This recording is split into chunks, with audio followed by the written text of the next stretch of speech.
A country's standard of living depends on its ability to produce goods and services. Differences in living standards around the world are dramatic. In 1998, the average American had a yearly income of $31,500. In Mexico, the average yearly income was $8,300.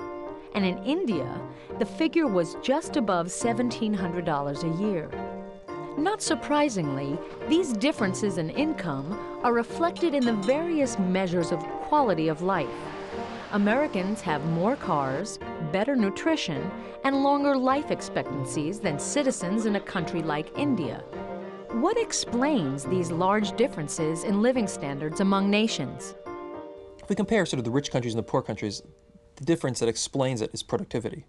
That is, the rich countries have workers that are very productive. They can produce a lot of goods and services for every hour of work, whereas poor countries have workers that are less productive. That is, they produce fewer goods and services for every hour of work. Now that raises the question, of course, of what explains those differences in productivity. And of course, there are many different explanations for that. It includes things like accumulation of capital, it includes the skills of the workforce, it includes the openness of the economy.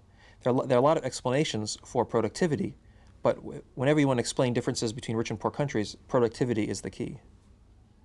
The relationship between productivity and living standards is a challenge to government policies. Since rising productivity is critical to economic well-being, how can government provide the best support?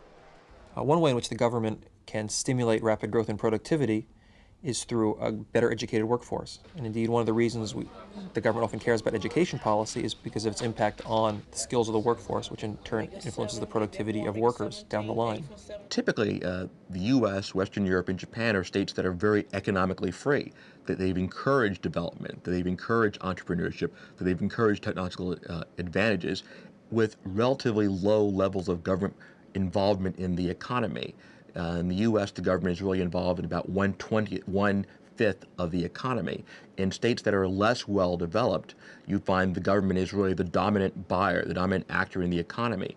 And we've seen the problems with planned economies, and those economies that don't have economic freedom, their productivity is really suppressed. In the U.S., we do everything we can, hopefully, to promote productivity by promoting economic freedom and liberty. In the United States, we are becoming a wealthier society, not because we're mining more from mine shafts, not because we're smelting more, not because we're vulcanizing more.